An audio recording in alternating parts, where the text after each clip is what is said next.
This is a video about the 3DS. The 3DS that I think now I can say with confidence has come and gone. In early 2011, it was birthed into this world, and in late 2020, it ceased production. While I can't say that I was the perfect example of a kid who grew up on the 3DS, I can say that I have a genuine affection for this handheld. One that I think I'll hold on to for a long while. In short, here's a nostalgic video about the Nintendo 3DS, the little handheld that could. If we're going to start anywhere, it should probably be with a brief history of the birth of the most popular handheld's sequel. Yes, the Nintendo DS was a great console, at least when looking at the sales alone.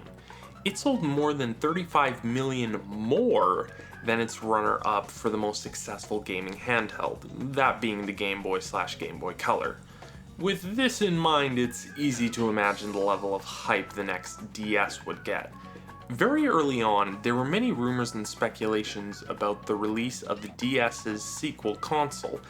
The DSi was the closest thing to the DS sequel people were looking for early on. Sadly, it didn't deliver. While I'm sure many folks have nostalgia specifically for the DSi, it was far from an actual next-gen handheld experience, especially now looking back at its main features it added being quite useless or at least disappointing nowadays. Eventually, at the E3 of 2010, the world was introduced to the 3DS. The big selling point of the then latest and greatest from Nintendo was glasses-free 3D, which, looking back at that in hindsight, makes total sense for the interest of 3D back then. However, the other thing you'll see with that hindsight is that the 3D in the 3DS would, in many ways, be the least utilized and vital of features the console had as the years went on. I'll have more to say about that later, but back into the E3 presentation. The other things announced was that the console would have graphical improvement. Wow, who could have guessed that? And a slide pad. To sum things up, this was the next-gen Nintendo console with a gimmick heading the marketing, something they've never done before or after the 3DS. So what did I at the time think of this announcement? Well, seeing how I was halfway through elementary school, all I can say was that I didn't hear about it. Even if I did though, I doubt it would have taken away my attention from watching TV, playing Mario Kart Wii, and failing to be the fastest kid in my grade. Which may be concerning seeing as I was homeschooled at the time. For now, that would be enough history of the announcement and lead up of the DS2, known as the 3DS, which models would evolve and constantly devolve throughout the 3DS family life cycle. This is the original 3DS model, which was essentially a DSi but with a 3D slider, wider top screen, an extra camera for 3D pictures, and the slide pad or circle pad. This model was released in February of 2011 in Japan and March 2011 everywhere else. The 3DS released to a resounding consumer reaction of The original pricing and the launch lineup made it very apparent why 3DSs weren't exactly flying off the shelves in its first months. When the best thing to justify your existence with is Steel Divers and Asphalt 3D, you probably aren't heading for success. Nintendo was quick to react by making a massive price cut from $249.99 to $169.99 USD. Those unfortunate folks who bought the 3DS before the price cut received multiple virtual console titles via the eShop as a way of Nintendo compensating them for paying the original asking price. This was called the Nintendo Ambassador Program, which included 10 NES games and 10 GBA games. Interestingly enough, GBA games were never officially released on the eShop for the general consumer, making these Ambassador consoles the only way to play some GBA games officially. Interestingly, both the 3DS and its eventual competitor, the PS Vita, started their life cycles with price-related issues. While Nintendo slammed on the brakes and changed course, saving the 3DS with a price cut in new games, Sony unfortunately didn't do that quick enough for the PS Vita's pricing of the system and its proprietary memory cards. The next model of the 3DS is one I am particularly fond of, as it was my introduction to the 3DS family. In 2014, I bought this guy with my saved up birthday money for my 11th birthday. I remember coming home from Walmart, ripping open the box, and playing the included game, Mario & Luigi Dream Team. I played for hours that evening, and I loved every second of it. Not only was I playing on the first portable device I had ever owned personally, but I played my first RPG with Mario & Luigi Dream Team. Looking back at how the Mario & Luigi fanbase looks at Dream Team with the general gaze of disappointment, it's always good to know that I had and have poor taste in games. The 3DS XL, as the name implies, is just a bigger 3DS in almost every way.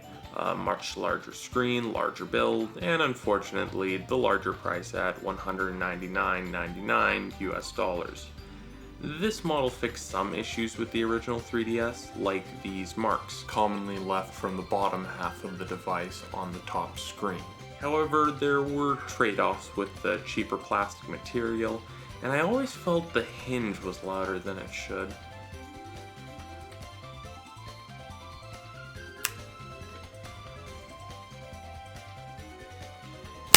Is that a Nintendo 3DS XL? No, it's just a gun. Regardless, this was my first 3DS. Heck, my first console that I owned personally.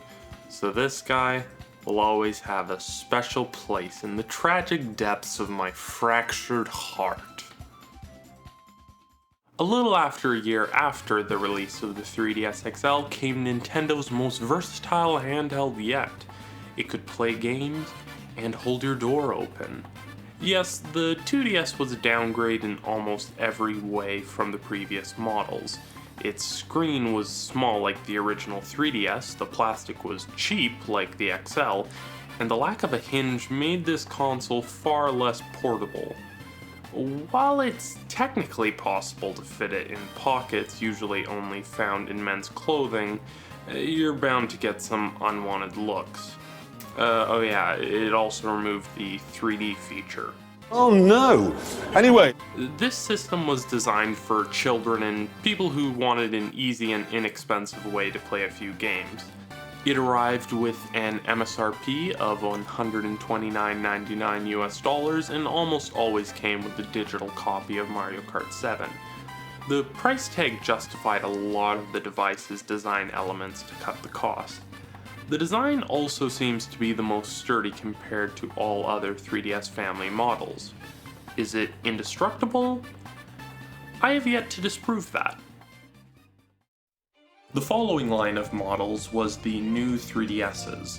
While nowadays the name New 3DS isn't really accurate, at the time the name made at least a bit more sense. They were equipped with faster processors, bigger screens, and extra controls with 2 extra shoulder buttons and a C-stick. It also came with a new face tracking 3D, which now I should probably get into.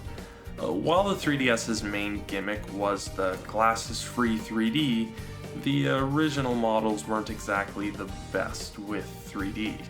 If your face was too close, too far, or too off to the side, then the illusion would quickly break, leaving you with a distorted image. Even when you could perfectly stand still enough to play some of the games in 3D, the 3D in games would oftentimes be hit or miss depending on the title. This is why the 2DS's lack of 3D wasn't an absolute travesty, and while the face tracking helped make the 3D on the new 3DS more playable, it didn't save the 3D features in games often being lackluster, at least in my experience. In any case, the new 3DS line of consoles was definitive for having exclusive games, better performance and load times in certain games, as well as those extra control options. It also had a built-in NFC reader for the ability to use Amiibo. All these upgrades came at a higher price overall compared to previous models, Still, the prices were justified for the ginormous XL variant or the incredibly portable regular variant with swappable faceplates. Sadly, I couldn't afford an entirely new console to get some of those cool features for my unemployed years as an early teen, but there were some alternatives. 3DS peripherals feel like some of the most sacrilegious things I have ever purchased in my life. If you can look at a Circle Pad Pro and call this natural, then you, my friend, have some unresolved developmental trauma. This piece was released initially to combat criticisms of lacking controls with first-person and shooter games where a right stick was much needed. All you do is place the 3DS and lo and behold, it's worse than the 2DS. While it is clunky to carry around this with your original 3DS models, it's generally more comfortable to use than the tiny C-sticks and shoulder buttons included with the new 3DS models. The other popular oversized add-on was the NFC reader. This puck allowed users to use amiibos in-game. All you had to do was line up the IR sensors and let the magic happen. There was also the 3DS stand for Kid Icarus so that you wouldn't develop early arthritis playing the game, the Skylanders portal, and AR cards. These AR cards were packaged with every 3DS that they could be used in the aptly titled AR games. These cards were utilized in some early 3DS games, some games even had their own AR cards, but the AR cards quickly died out as I think carrying around a deck of cards with you to play on your portable device is more inconvenient than cool. With most of these accessories, they just often didn't feel right because they almost always hugely took away from the portability of the 3DS, which kinda defeats the whole purpose of a portable device. Luckily, the 3DS wasn't often compromised in its experiences, so it would only be for the occasional game or two if you had to use these add-ons. To end off this look at 3DS systems, it would probably be best to discuss Nintendo's final and potentially most unique model. Nintendo released the new 2DS XL in 2017, and soon after, pandemonium ensued. Or so I would like to believe. Nintendo's newest portable and home console was already released a couple months earlier with the Switch, so why did this even exist? Regardless of its questionable existence, I bought this as my first new 3DS system. It's so fun to remember what life was like before addiction. This had all the bells and whistles of the new 3DS systems, just without the 3D. Yeah, many first-party Nintendo games didn't even care about 3D at this point, so while it makes sense why they removed the 3D in this model, it still feels weird that this was the budget premium option for people who wanted a mix between plastic and different plastic. It had the new 3DS XL screen size while having a slightly smaller build with a Kevlar feeling outer shell. This sleek design garnered some praise from some consumers, though some criticism was also made because the speakers were moved to fire downwards instead of being mounted on the top screen like the other models. Overall, Nintendo released the same console around 6 times, and some people, stupid enough, like myself, fell for it. Now that I've finally discussed all of the base models, it's time for me to get political. I prefer the new 3DS XL for playing games at home for its big screen and 3D face tracking. Now, if the world weren't trying to harm me more than usual, I would bring the new 3DS or new 2DS XL. I would use the new 3DS for playing RPGs or games with grinding so I can pick up and play on a whim with its smaller design, while the bigger screen of the new 2DS XL, while still retaining a slimmer design, makes it suitable for all other kinds of games. Now, Not only do these systems look good as a display item, but they can actually turn on. The 3DS includes all kinds of fun things to do without even having to plug in a game. It had online functionality with things like Miiverse, Nintendo Zone, the internet itself, and Street Pass. While the first two are discontinued, the internet browser and Street Pass still work to this day, though they probably aren't as used as they once were. Street Pass was a feature so that when you would pass a 3DS user on the street, the consoles would send information to each other so that you could interact with a person's Mii in Street Pass or other games. Of course, that means that there's a Mii maker to waste an afternoon on. The 3DS retains some features from the DS and DSi with download play, a way for wireless local multiplayer, camera and sound apps if that tickles your fancy, and health and safety information.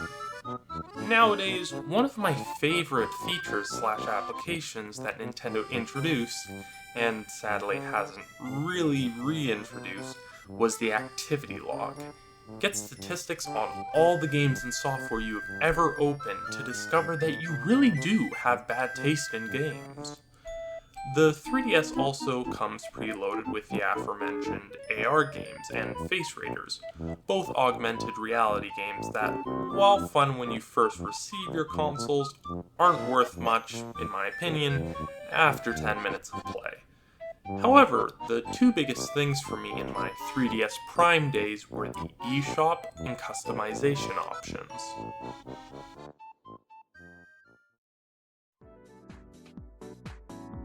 The eShop was there since the inception of the 3DS, where you could have access to a full-blown digital storefront. Alright, while editing this video, Nintendo actually just recently came out with a statement saying that as of late March 2023, it will no longer be possible to make any kind of purchase on the Nintendo 3DS or Wii U eShop, which kind of makes this next section very much outdated now. Again, whether or not that means that you'll be able to re-download your titles for a time, or if the servers are also just gonna shut off all at the same time, who knows. So, long story short, the next part of this video is outdated, but hey, at least I'm documenting it when it was working. You want 3DS games, DLC, DSiWare, Virtual Console, excluding SNES games on non-Nintendo 3DS systems? Or perhaps Kingdom Hearts 3D Dream Drop Distance? Okay, well you actually can't get that one for some reason. Regardless, this was Nintendo's first actual online store where you could buy and update the games for the system and not be limited to either Virtual Console or Wii/DSiWare.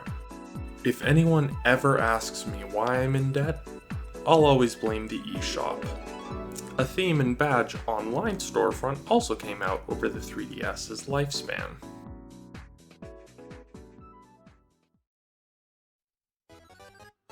I'll try and keep this short. Themes allowed unique designs and franchise-specific backgrounds, often accompanied by special menu music. You could receive these themes from the theme shop, where some were free, some were paid for, and some were My Nintendo exclusive. The Switch's lack of themes, at least as of the making of this video, always felt so disheartening and disappointing to me because I knew what Nintendo was capable of. The 3DS Badge Arcade was how you would further customize your 3DS by receiving badges you could either place on folders or empty spaces in the menu. You couldn't really directly purchase these badges though. You would have to play this Crane minigame for the chance to receive the badges you would want.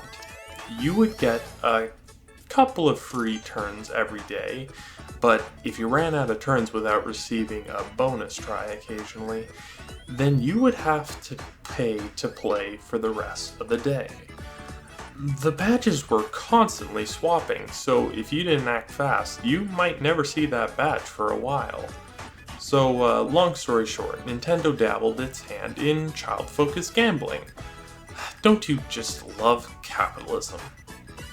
All being said, Nintendo went all in to make it so that you could make your 3DS feel like your own, and that's something I really do still appreciate to this day. And finally, the long-awaited topic, the reason to buy the 3DS, the games. Before I go into a very long-winded segment where I let my heart speak of its joys and sorrows, I should mention DS games. Yes, you can play any standard DS cartridge in the 3DS with no issue whatsoever. As far as I'm aware, the 3DS gives no extra features like faster load times, better performance, or anything like that when playing DS games. It's just like playing the game on original hardware. The 3DS cartridges, however, have this little outgrowth on them to prevent the heathen from trying to smash them into old DS's. Now, onto the games. I like these. Alright, let's do this. You got solid 2D and 3D platformers for Mario with New Super Mario Bros. 2 and Super Mario 3D Land. These games, while not revolutionary, are just plain and simple fun. Games you don't have to think about, you can just play them. And Kirby, my boy Kirby, decided to go ham on the 3DS. And the variety, quality, and quantity of the games are outstanding. Kid Icarus Uprising, while having controls that are less than favorable at times, had such an expansive and impressive scope. I knew when I played it for the first time that I was playing something truly special. If you're a fan of visual novel type games, you got a plethora of Ace Attorney and Professor Layton games, as well as the Zero Escape series. Do you like turn-based RPGs? Well, good, because you got Dragon Quest, SMT, Mario & Luigi, Bravely Default Pokemon, and so much more. What? You looking for other types of RPGs? Well, good. You got tactics games with the revamped Fire Emblem, the remakes of SMT Devil Survival, Tom Clancy's Ghost Recon Shadow Wars. Okay, that one probably isn't as fondly remembered, or really remembered at all, but it's still there. You got Kingdom Hearts, Monster Hunter, Fantasy Life, Ever Oasis, Rune Factory, and the new 3DS exclusive port of Xenoblade Chronicles for real-time action RPGs.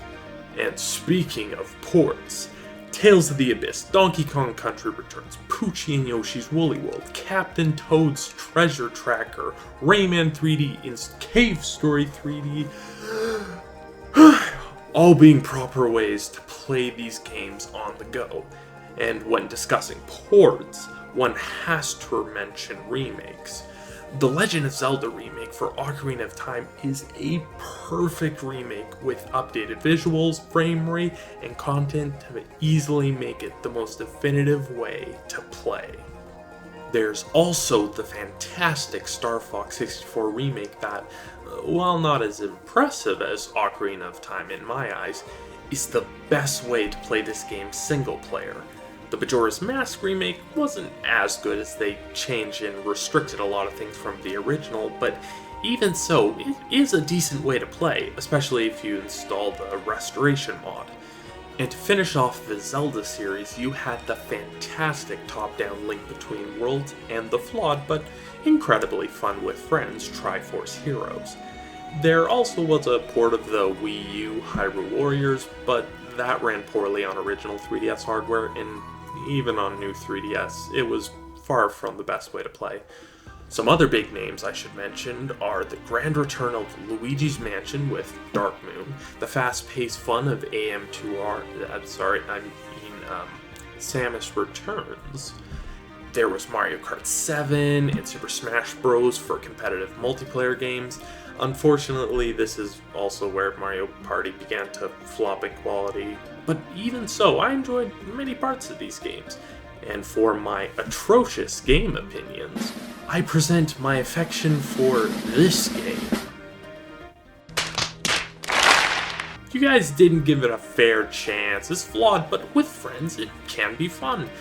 They shouldn't have called it Metroid, I know, but you have to let that go, guys. Yeah, the 3DS had its share of controversial and mundane titles, looking at the Sonic the Hedgehog lineup, and unfortunately most of these games are just average, even if I love this one to bits and pieces.